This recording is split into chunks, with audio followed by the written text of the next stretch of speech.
Trades. Time is running out to win your season. That and more this week out in space. Brendan Kennedy Hurley, the man, the myth, the legend. You pinged me in the messages saying, when the fuck is the next out in space coming? And you made it happen. 2-week hiatus is over. We're back here with our friend Brendan. A point in time catch up in my life. I've kind of been outpaced by life. I definitely have been lapped recently. But with almost 2 weeks on the job and childcare more or less settled with a few more interviews today, we're starting to catch up on that whole life thing.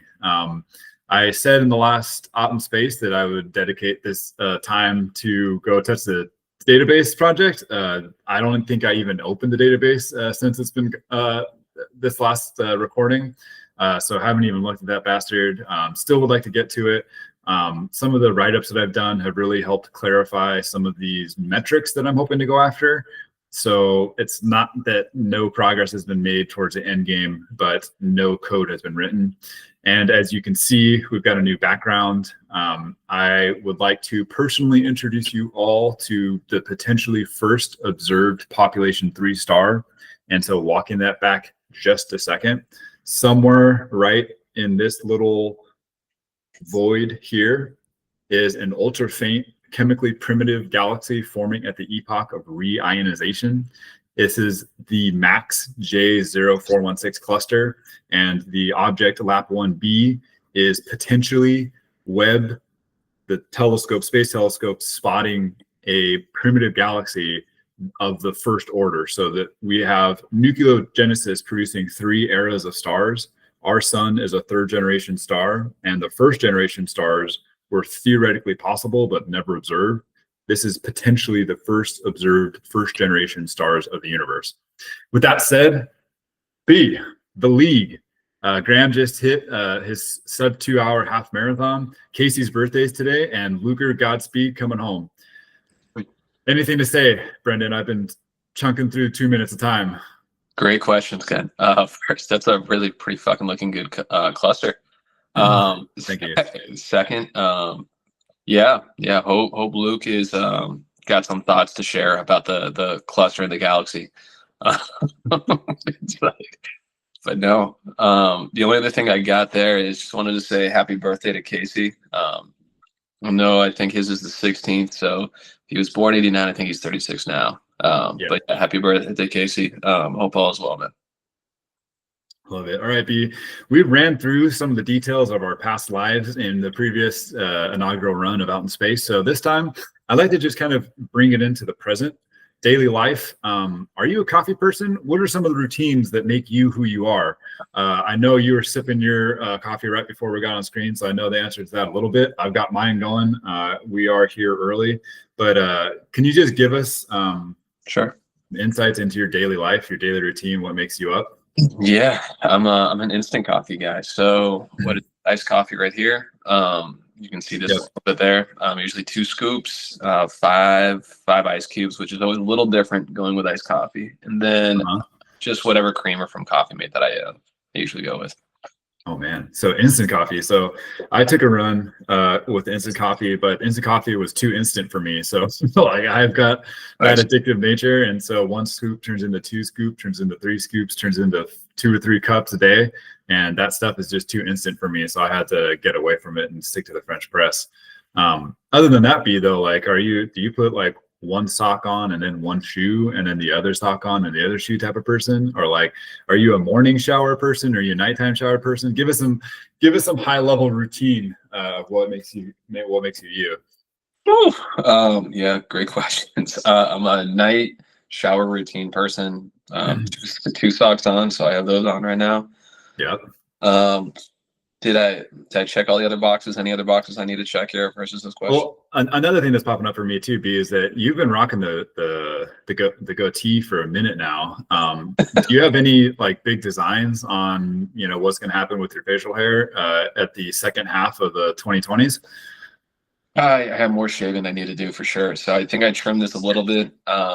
Yeah, just for the matter of looking somewhat halfway decent for work. Yeah, I think you have this cleaned up going into every Monday for sure. That's like every 2 or 3 days. Yeah. Do you feel like you're gonna rock the dad stash at some point, or are you sticking with the goatee for now?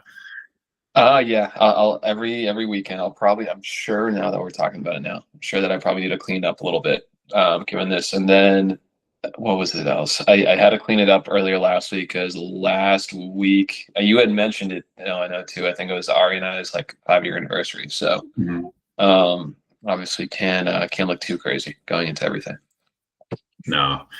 Well, I unfortunately was not blessed with the same density of facial hair as you were. So when I do rock the stash or the goatee, it doesn't have quite the firmness behind it that yours does. But I do feel like the dad stash is on my list of to-dos. Nice. So we'll see when that happens. I also wanted to ask you about what other hobbies you've had. So you asked right before we got started about this shirt that I'm wearing, the Aquarium Co-op. Oh yeah. I think we're fairly aware that I am a fish keeper and have had my planted aquariums going here for the better part of a decade. And the space is another bit for me. So besides fantasy football, besides being a loving husband, what are some of your other hobbies, Brendan? Yeah, I think we talked about Halloween a little bit, right? So as you know, Caleb was already dressed up as a shark. He's got a big infatuation with sea creatures and dinosaurs for like any 3-year-old you could expect with. Very factually based about going over those things, whether Yep. their teeth are the T-Rex teeth are the size of bananas. But we got the National Aquarium up in Baltimore coming up too. Yeah. So he's very observant about how hungry sharks are. And is mindful about being, somewhat of a carnivore himself too. Yeah. Man, all right. So is he really attacking his meals like a T-Rex or a shark? He's an animal, man. Yeah, Yeah. dude, he goes right at the chompers. Anything that he can use to have his teeth bite, and then like the donut, donut. That's Oh no. yeah, that's real in a nutshell. He's an animal, man. Love it. And what other milestones are we dealing with? Because like she's approaching 3 now. She's like 2 2/3, I think, almost on the dot now. Oh wow, And a couple months.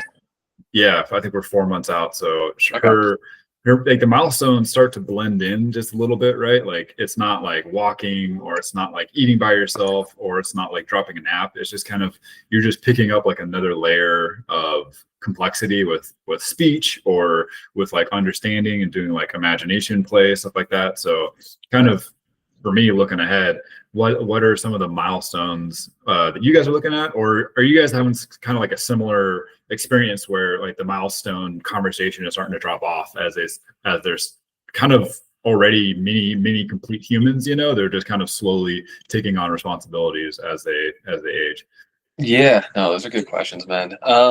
So obviously, like the 2 coming on 3, there's like some big emotions that come there, but he's 3 going on 4 now in the end of January. And so now with that, there's a lot more like self-reflection. I think when you're like 3 going on 4, which is nice because they're more expressive. They're not just kind of like having like that hissy fit or whatnot, where when they're 2 going on 3, I think you just have to be able to kind of monitor that a little bit more. Yeah. He's definitely got much more like his own self-awareness now, which has been helpful in like explaining how you feel, all those things. We got him in his daycare still, and he's been there like however long it's been, but he's really good at like expressing himself now. Because I think when your first like 2 going on 3, at least what he was like in the past, he would feel ways without expressing it, and now he's like much better at like expressing it. And I think that when you can explain it, you control your emotions a lot better that way. Yeah, we had a moment yesterday while we were doing a nanny interview, and Chloe just saying kind of overwhelmed by the big emotions, and just was with them, right? Not a whole lot of communication outside of just the expressive, tantrumy kind of yells, right? And I selfishly kind of looking forward to that era, right, where there's a little bit more of that introspection and communication, because it was a huge thing for me, again, selfishly, like when she started to communicate her needs, right? Because like before language, right, there's just just crying. And so you're just like, like, what do you know, like, I'm trying to figure out what's going on. You just, if I could just get a little bit of help, and a little bit of help goes a long way. And I can imagine same thing, right? Emotions are, I'm still struggling, building that relationship with my own, let alone, she's got a lot less practice with it. So thanks for the update, B. I'm going to take us a step forward into our fantasy football till death recap. So taking a look at our guest Brendan's point in time, you're 6-4. You've got the second most points scored with 1,204, which again, for a side note, is well behind Thomas. Thomas is on pace to break the scoring record, but I think in a regular season, again, you'd be respectably a close second. And then you're sixth in points against with 1,078. You've dropped your last two matches, but you are 2-1 in the division. How are you feeling about your position overall right now? Do I start with shitty? Is that the right start? You can start wherever you want, B. But you're good. Can't feel great. I'm just messing, man.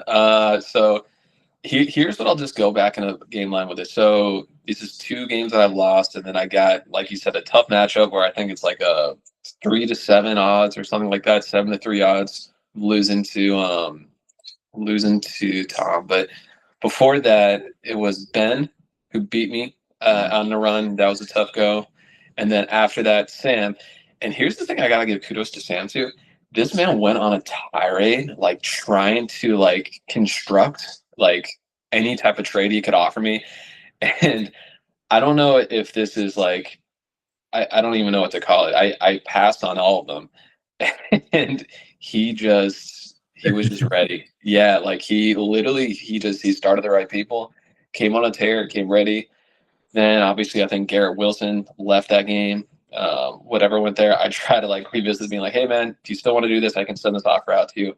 And then we had to negotiate a little bit more to get into a trade with that. But that said, yeah, man, I just already called in the good game to Tom this week, because it's like, hey, well, you're betting on yourself. So if you're betting on yourself, that means I'm on my way for a 3-game losing streak. So I might as well put in the GG now. So who knows, man? Yeah, it's not looking good. But if he's right, I'll be on a 3-game losing streak at 6-5, and then obviously, trying to redeem yourself for a playoff run.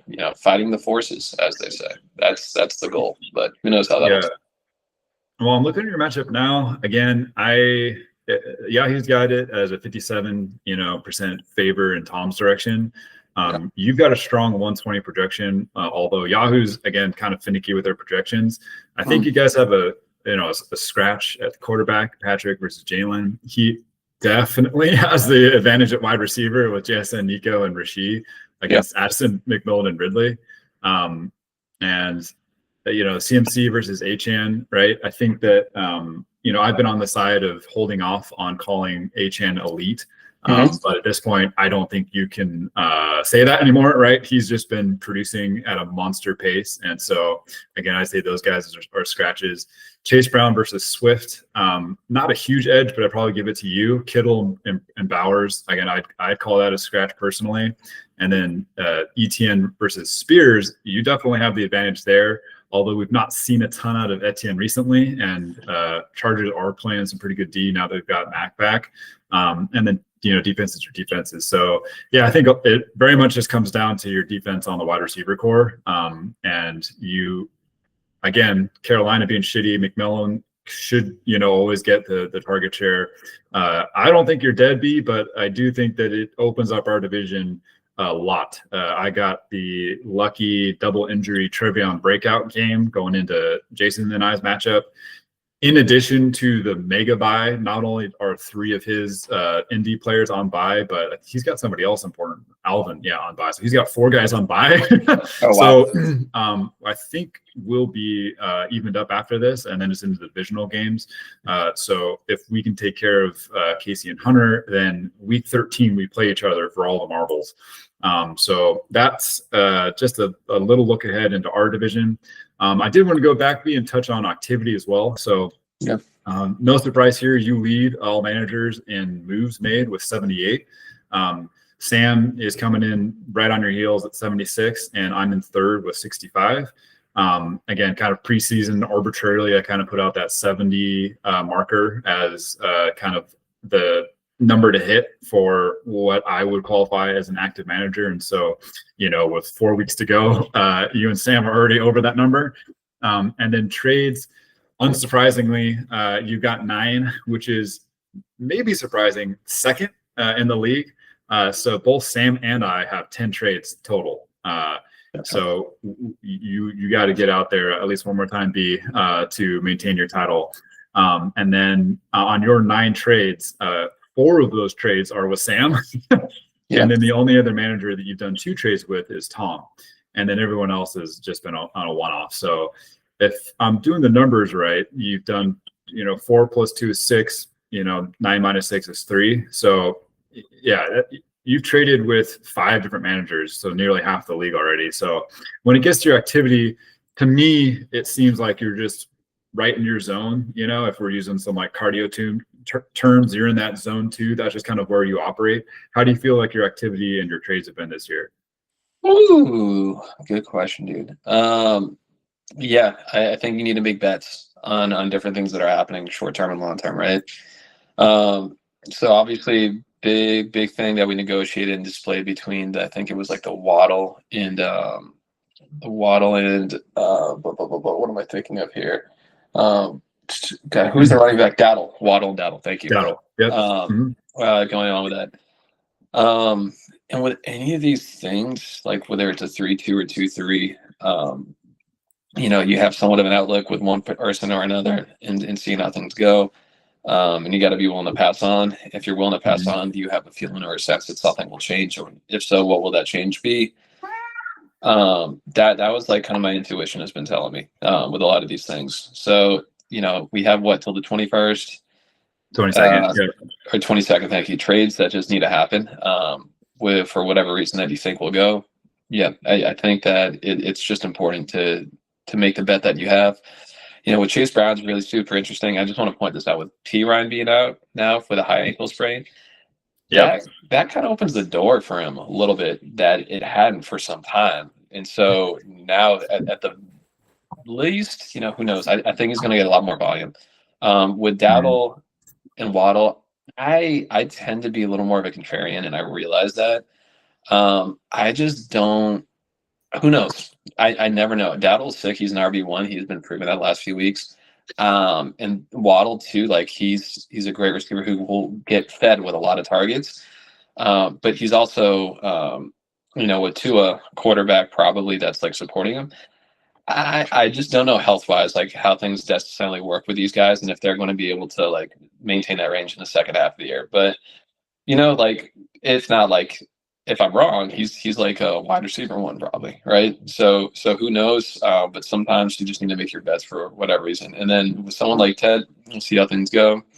I don't have any doubts about making those bets that I have, and I know that things need to work out. Obviously, like we did Garrett Wilson trade, right? Like sometimes things just turn out the way they do. So you never know. You just need to have an intuition and then kind of go with your gut.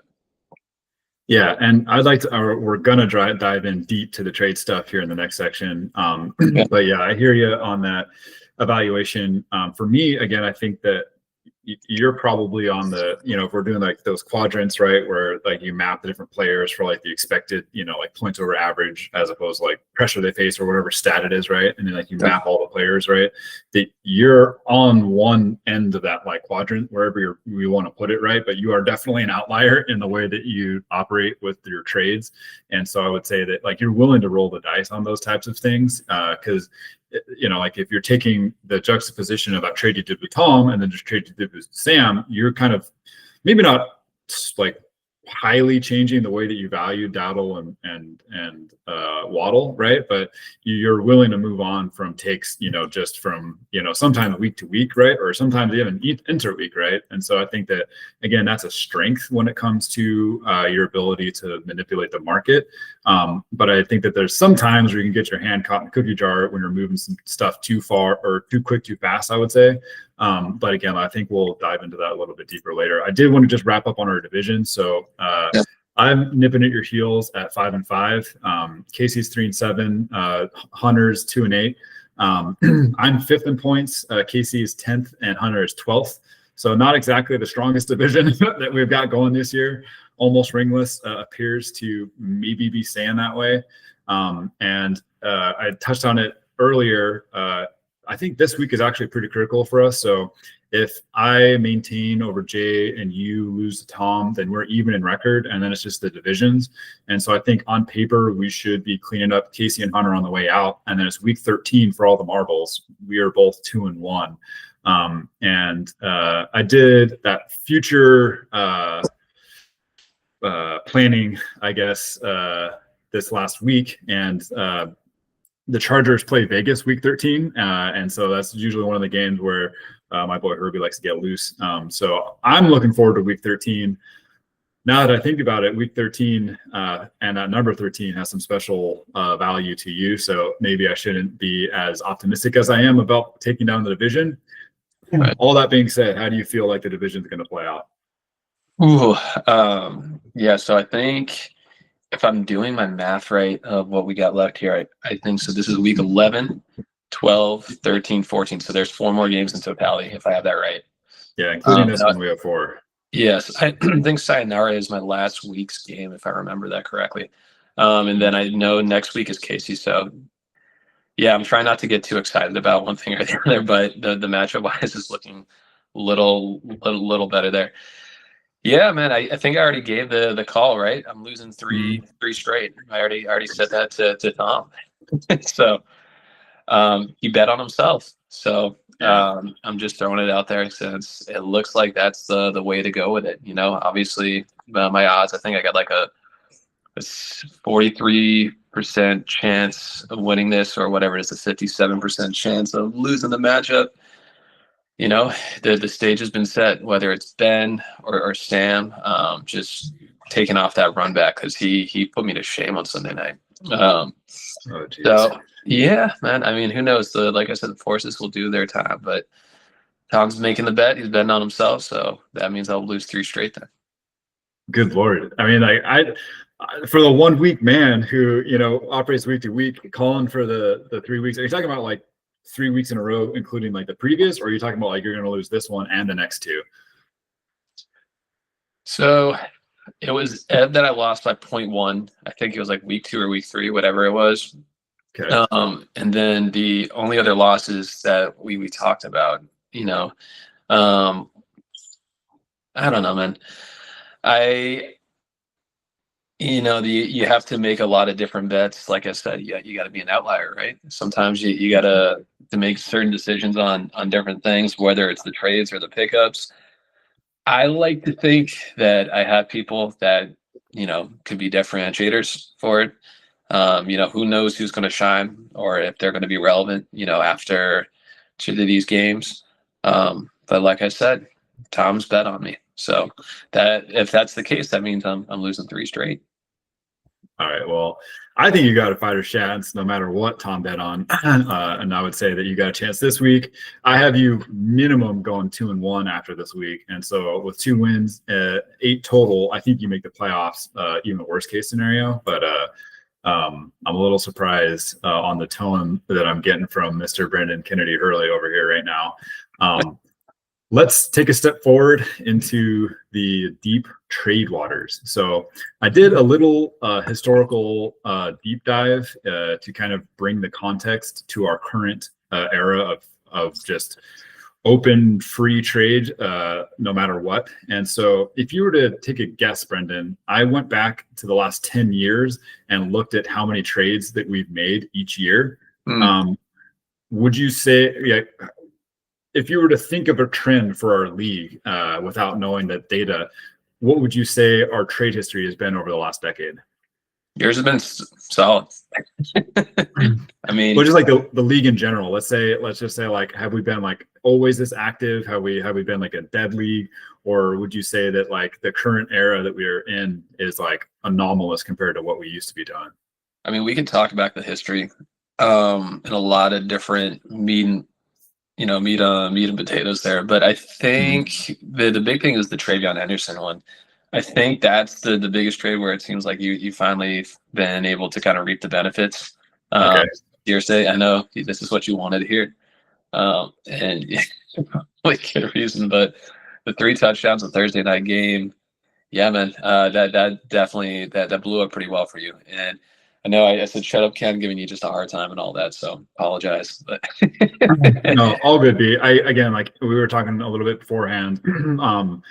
Yeah, I am loving that trade right now. Obviously, there are some injury luck involved, right, with not only Ramondre but Jennings going out. And I don't know if it was earlier or at some point I was saying, but it reminds me a lot of the Chase Brown trade I did with Graham last year, where that one was a lot more just like it was interweek, and none of us knew that Singletary was going to be out for the rest of the season. But I got Brown, and then the news dropped that he was going to miss the rest of the season, and then Brown blew up, right? And that was a big reason for why I had a fighting chance going into the playoffs last year. Okay. Whereas this time, again, I'm kind of fighting for an actual position in the playoffs. I got the potential to, again, like week 13 for all the marbles with you, and have a decent roster going into it. But yeah, again, what was kind of a desperation trade to get like a body against my matchup with Tom turned into a breakout. And that's your best case scenario when you're making a trade like that, right? Trevion got a lot of hype in preseason, and rookies can break out at any time. So I was happy to make that trade with Ben. I still think that the Luther Burden breakout is coming any moment now. But yeah, Trevion is definitely going to be one of the big pillars to my story if I do make a run this year. But taking it back to the historical stuff, I do want to touch on this. So for those of you listening at home, just think about our trade history before I rattle these numbers off. So if you want to pause, give it a second, and just think about our trades, now's the time. So 2025, we've currently got 34 trades. 24, we did 28. 23, we did 15. 2022, we had 11. 21, we had 6. 2020, we jumped up to 20 trades. 2019, we're back down to 6. 2018, 6. 2017, 7. 2016, 3. Brendan. So top to bottom, there's this kind of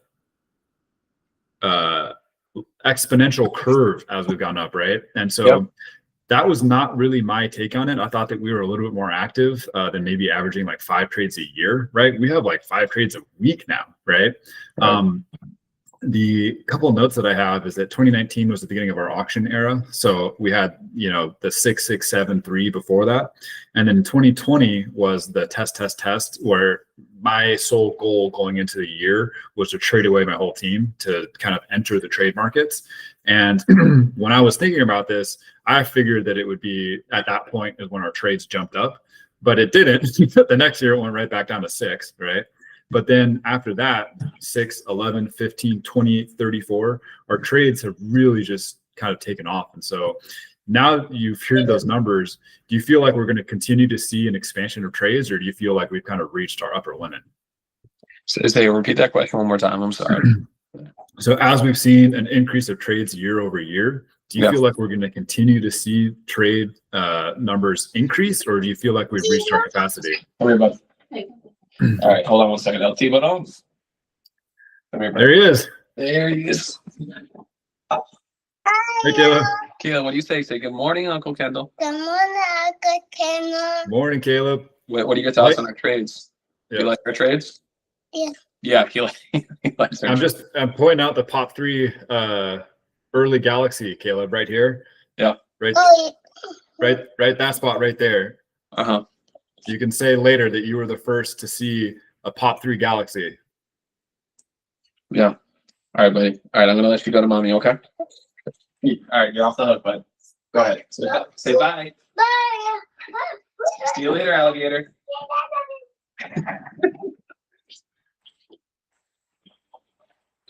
Here we are. Thanks. Our first guest appearance.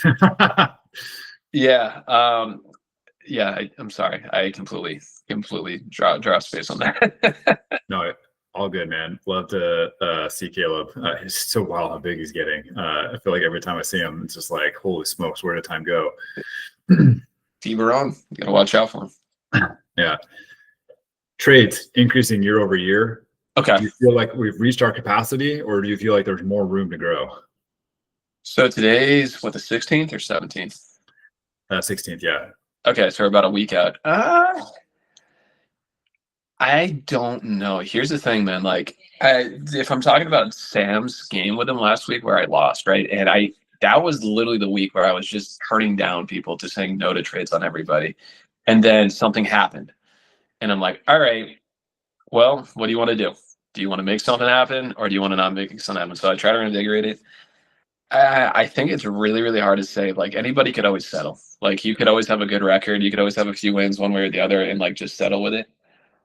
But a lot of things can happen really quickly. And it's like, you have to kind of like reverse the curse, right? You have to like invigorate like the action one way or the other. And so I think that some people obviously are free to just do what they want. But it's sometimes it's not worth it to keep asking for a trade just to try to kind of mix things up as much as you need to. That said, always be open, like, look at the opportunities, weigh it out. And if you have a bet that you want to make on a player or a talent that's coming your way, it's up to you to make that, right? Like, I'm giving away really good players that maybe I don't think will necessarily be the same players that they will be down the end, right? Over the next like 5-6 weeks. At the same time, you have other people where it's like, you know what? I think that this is going to turn the corner, turn them around for one reason or another, for a running back, a wide receiver, a tight end, a defense, like whatever it is. You need to make those bets on yourself, right? You need to be an outlier, as they say. Yeah, no, I hear you. That week-to-week evaluation, I think, is an important part of the trade market. I think that some veil has been dropped in the league where we're obviously increasing our trade activity and people are more willing to engage with each other. And again, you, Sam, and I are, again, 9, 10, and 10 trades, right? So that's 30 out of the 34 trades. I don't know if that sounds right, but yeah, a lot of trades, right? 29 trades. So it could just be something in the water in our respective households where we're going nuts, right? Because we're leading. Anyways, that doesn't sound right in my head just because I know like Tripp has made a few trades anyhow, but just overall, again, I think that there is something going on. I think we're probably closer to our limits of trading. I don't really see how we could outdo. I don't see like a 50 trade season coming. But again, the trend is such that we should be seeing an increase next year, but we'll see what happens. I did want to touch on my trade process, and then if you want to or how I evaluate trades. And if you want to jump in and criticize or comment on my process or give some insights into your process, just going to run it down. So for pretty much every trade that I've done this season, I almost always start with the fantasycalc.com, which is at screenshots. You guys have probably seen the most this year. I've dug into it a little bit more this year, and that fantasy calculator uses 5.5 million trades to come up with the values. So it's taking real trades and aggregating those and giving you those values back. So again, the market is the market, but our league is specific to us, right? So like the scoring formats and all that kind of fun stuff isn't exactly dialed in, but I feel like it's a pretty solid base.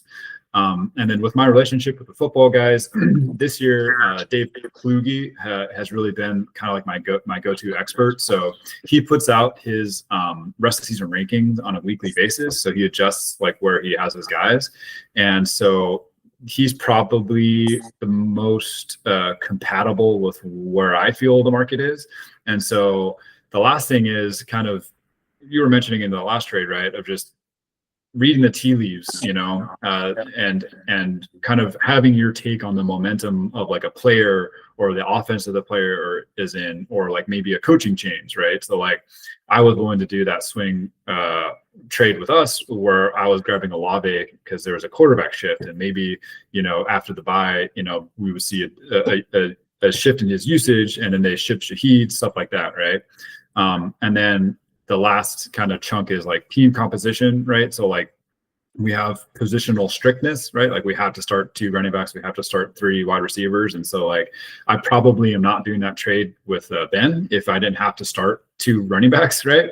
But I think that like at times, the format of how we structure our team forces certain trades.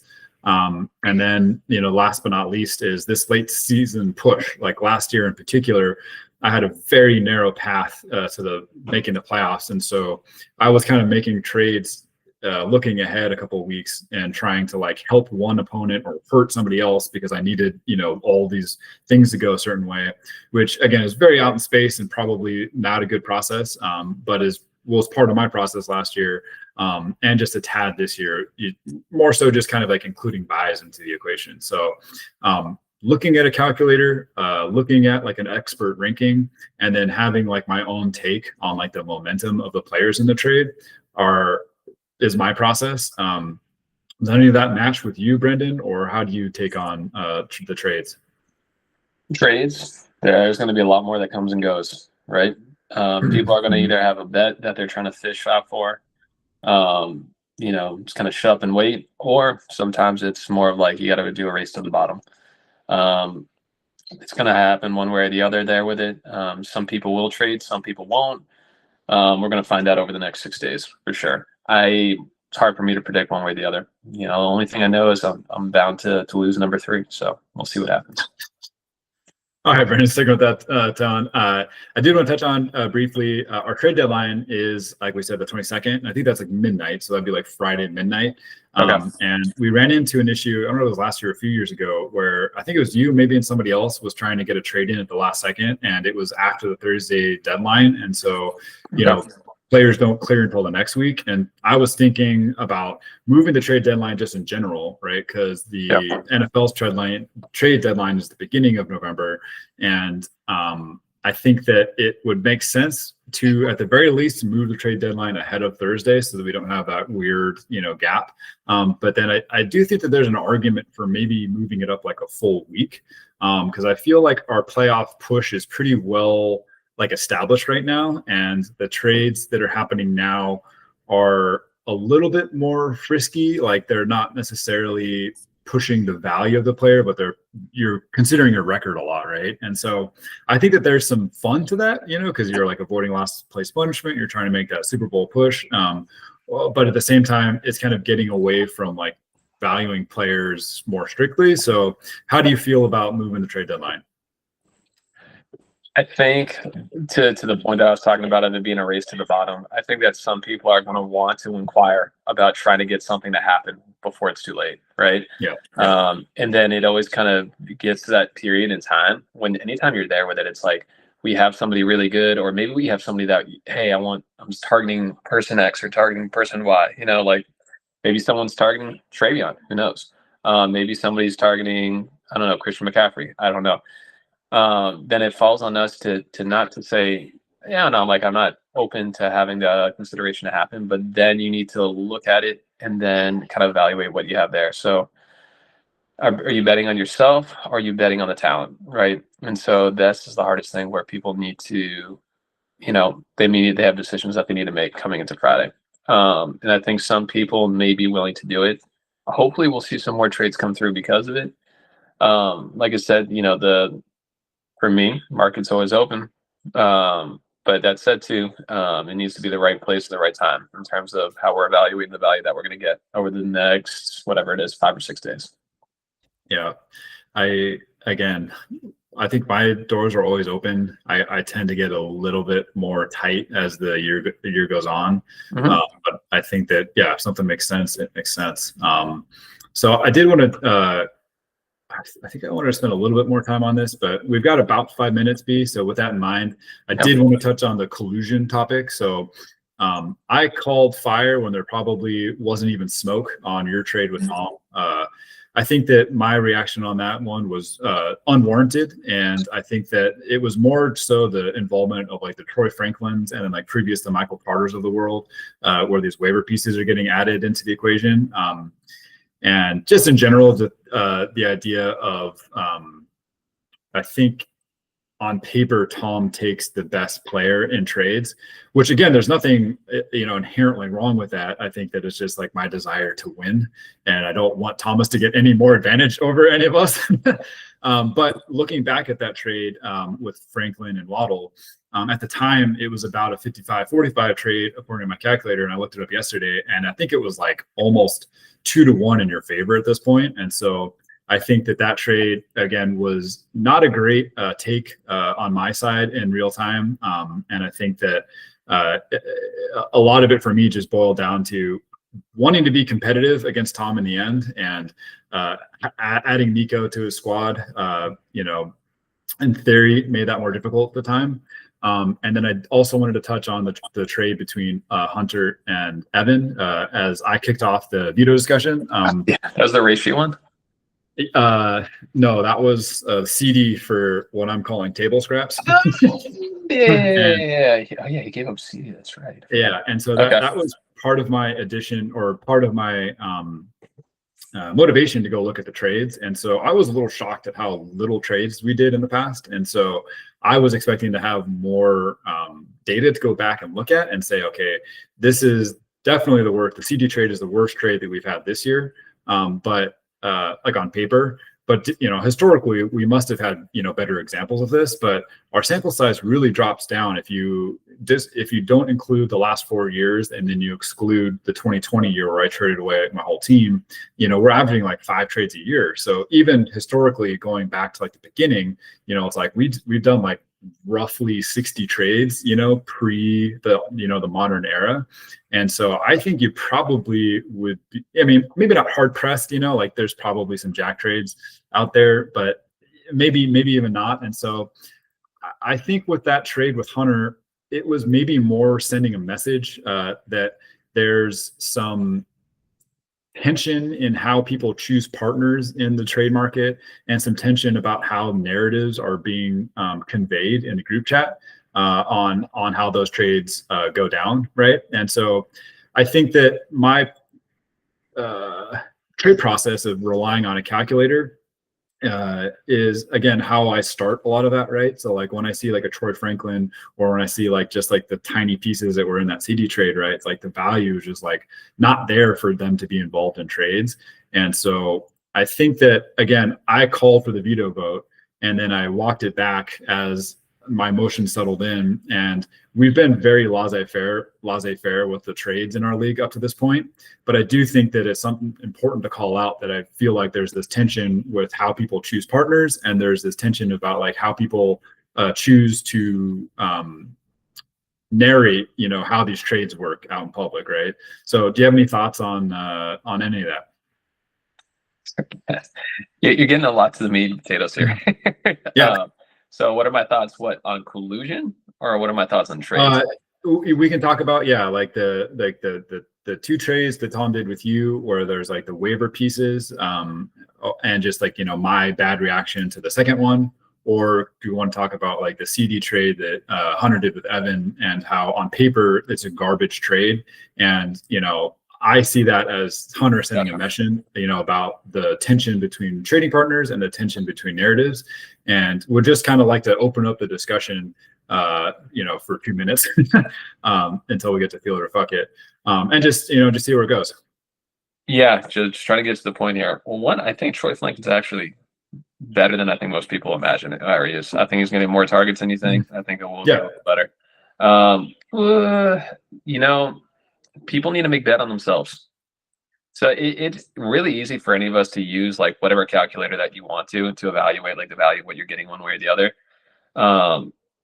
I tend to empathize a little bit more, or like have a little bit more support when it's like, listen, you got to make bet on yourselves with whatever you're getting, right? Like, like you need, even if you're adding whatever, it's like Calvin Ridley, or if you're starting, whatever it is, Pierce, like, do you have different people all the way out there? It could be running backs too, all of that. And 9:30 Commanders and Dolphins game's about to go on. So hey, we'll see how Waddle does. This will be exciting. Yep. All that said, like with it, it's like I don't like to judge people on this. I always think it's always funny for people to like be their talking heads and to evaluate trades that they do. And it's like, well, do whatever, go fuck yourself. Like, seriously, I don't care one way or the other with it. But politely, go fuck yourself, right? Who cares? You gotta make bets on yourself. That place I support more than anything else. Excuse my language. No. And again, like ultimately, that's kind of where I landed on it. I think that I'd like to see the conversation just stay open, right? I think less talking heads and more just like talking, right? Because again, Right. like at the end of the day, we are trying to foster friendship. And so I think that it's an important thing to just talk about when we have certain tensions, that are going on, right? But probably, like if I have a tension, with you, or if I have a tension with Tom, it's probably best put just like between me and you or me and Tom or something like that, right? And Right. that's where I get in trouble is where like again, I get on my high horse and I start blasting the group chat, right? Like that's just never a good look. So we are actually a little tight on time, B. So when we take it a step forward to feel it or fuck it, and we're just gonna use this as a quick lightning round. So for this one, we're going a little bit different, and we're gonna have Brendan read off the questions, and I'm gonna answer because I didn't want to put him on the spot for all these ones, because as we'll see, these are league specific. So B, if you can fire us off at a quick pace. Just feel it or F it. Yes, it is. Okay. Yeah, I'm ready, man. Okay. Can you read off the questions, or you want me to read them to you? You're reading off the questions, right? Okay. Trading is the best part of fantasy football. Feel it or fuck it. Say that one more time. Sorry. Trading is the best part of fantasy football. Feel it. Jay is protecting his division. Feel it. Feel it. Spring makes the playoffs. Fucking. Sorry, Spring. Luker's squad has what it takes to make a run this year. Shoot your shot, Luke. Fuck it.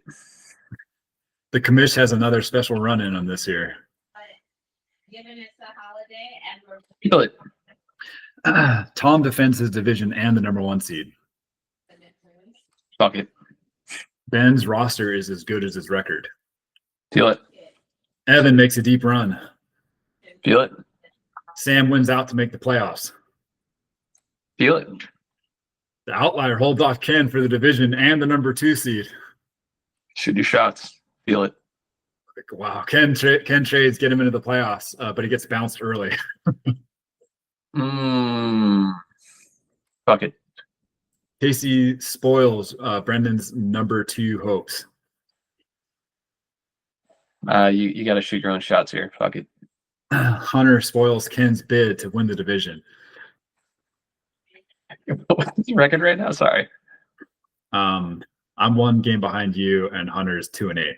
Yeah, I know he's 2-8. That's what I thought. Yeah. Fuck it.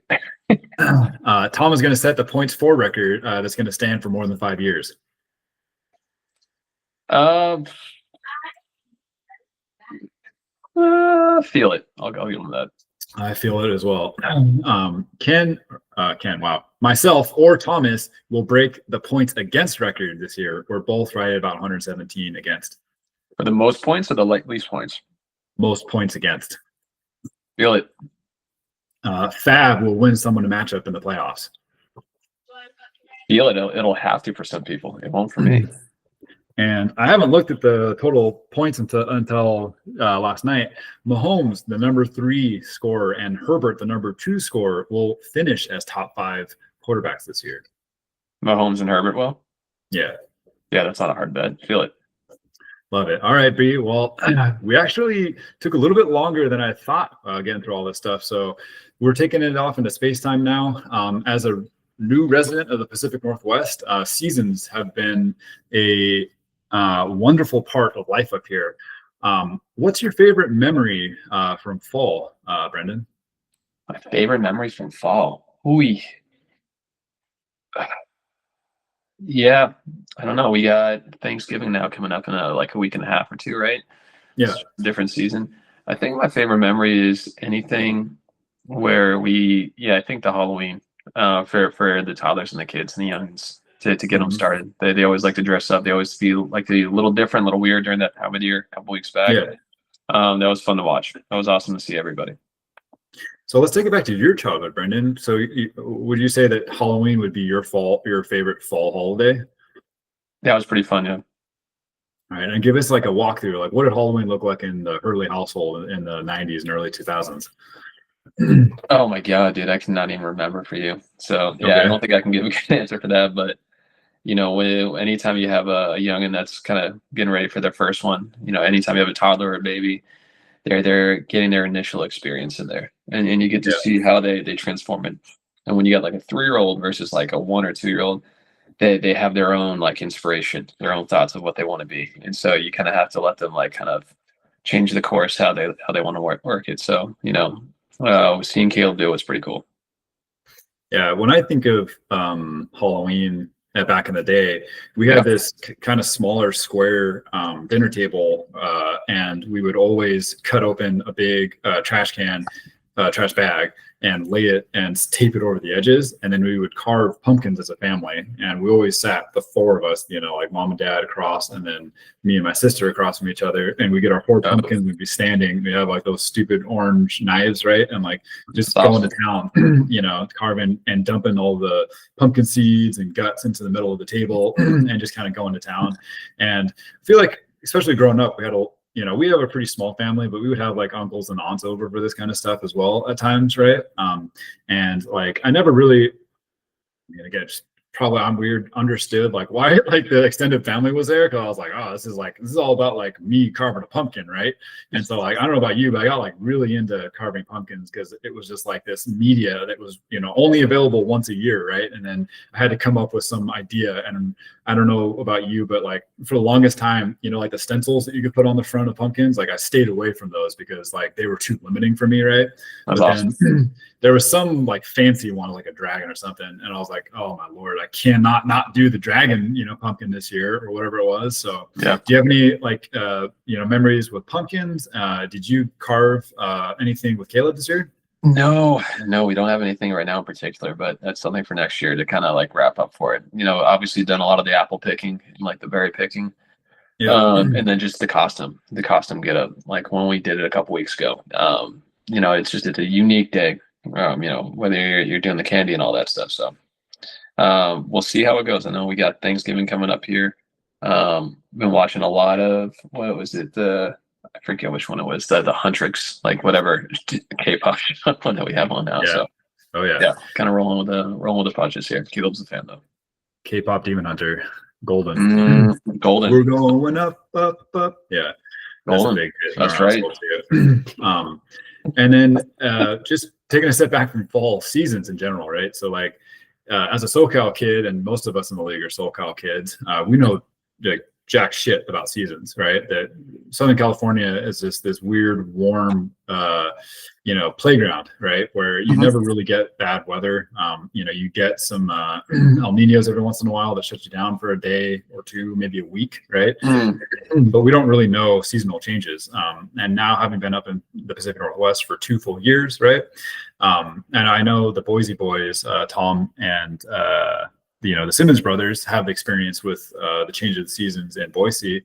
But you, and I guess Sam too as well, throughout your whole lives, you've had that exposure to seasons.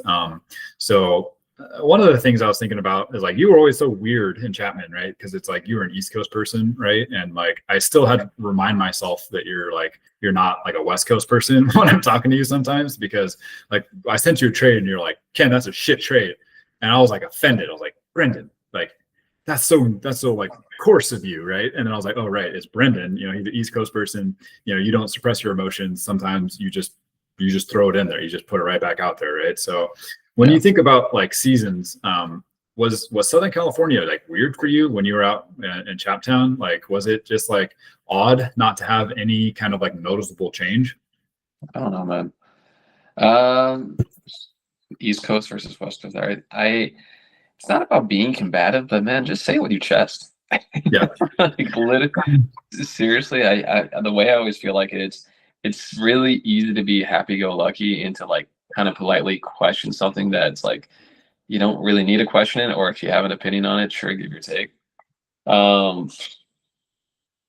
feel like sometimes you got to say difficult things, but in the meantime, like just say how you feel and go from there. And then obviously, whether the intent was to offend you or not, I don't know if it was, but obviously it gives you your chance to fire back and be like, well, look at this. What do you think? I think it's always better for us to throw what's on the table with us, and we don't need to agree, but we can always have an intuition. We can always have a feeling and a vibe. And then obviously you can always have a judgment call, but sometimes like I said, the forces will speak for themselves. Yeah, no, I hear you. And I think it's just like, again, as I'm getting older and trying to stay malleable, that it's, yeah, it's like noticing, right, that like, yeah, I'm not around like a lot of East Coast folk, right? And so like, yeah, West Coast people tend to be a lot more passive, right? Like we kind of let stuff go and you're not necessarily like calling people out or even just like say what you're saying, like saying stuff with your chest, right? And so I think it's I love having you in my life just because you're that reminder that there's more than one way to live, right? And not just the West Coast style, right? And so I'm trying to think if there's anything else I feel like I need to say with my chest right now. Like, I guess one thing that comes to mind, kind of just taking a step back into fantasy, Yahoo has the power rankings. You're ranked 5th as like the rest of the season, and I'm ranked 12th last at the rest of the season. And I just feel like that couldn't be, maybe not more wrong, but just the idea of like, Sig, the guy that I like from the Football Guys, talks about like skating to where the puck's going to go, as opposed to kind of like dealing with the playing field as it stands, right? And I feel like I try to embody that, but I also am aware that that stuff gets out in space for me really quickly, right? Because like I thought the Sam trade where I was firing off Stafford for like a week 14 bye was just like a genius trade because you know, like, in order for him to like thread that needle, he needed to be able to put up like a good quarterback in week 14, whereas you know he saw it as half baked, and so that like difference in opinion and like being able to like say what you mean. I have no idea how to connect to it with what I'm saying. I'm just trying to spitball at this point, but let's say again on the season bit, is there any other thing like with winter that you like have any like fond memories from childhood? Because like I was talking to some folks up here, and like the difference between our winter and your winter is pretty noticeable, right? And that our people will like winter, right? Kind of like go inside and just kind of like disappear from socialization, right? Is that like a thing for you guys on the East Coast as well? And are you guys kind of looking forward? Hold on. Graham just added Mark Andrews and dropped Darson Knox, by the way. So just throwing that out there. Yeah, Zach Ertz is not Mark Andrews. Mark Andrews is back on. There you go. He's no Mark Andrews, but you never know. No, I'm joking. Yeah, good ad, Graham. Yeah, you're asking about winter, man. I don't know, dude. Yeah, I don't have anything to predict on that. We're gonna just have to see how it goes between the holiday season comes up. All right. Well, let's see. That's all I've got on the fall and the winter. You didn't give me a whole lot, B, to be honest. I was hoping to get a little bit more out of you on that one. Do you feel like there's a reason for the low recall on the childhood stuff, or is it just we're still early and the coffee's kicking in? Low recall. Sorry, repeat that again, man. I don't think I was totally processed. So like in the questions about fall or the seasons, I was asking you about your childhood with like the fall or the seasons, and if there's any kind of like stuff, and you were just blanking me. You were saying that there wasn't a whole lot there for you. Do you feel like that's just you're sleepy, or what's going on with that childhood recall? I don't know, man. I don't know. I don't have a good answer for you. All right, fair enough. All right, we got a couple more minutes, B. Is there anything off the top of your head you'd like to talk to people about? No, best league. Who's your matchup again this week? I'm playing Jay. Oh, geez, you got a tough matchup, man. Cool. That should be a fun one. That should definitely be fun. Well, hey, best of luck with it. We'll see where things go. We got a lot to go. We got the Miami game starting off against Commanders in about, I guess, what is it? Like 1,500 seconds or so.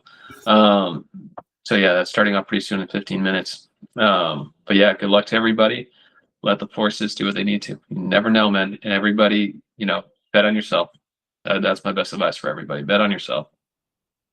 All right, B. And with that, in a universe empty or overflowing with star stuff, I'm glad to have shared this moment with you. Now, you are loved from here until fantasy football, till death.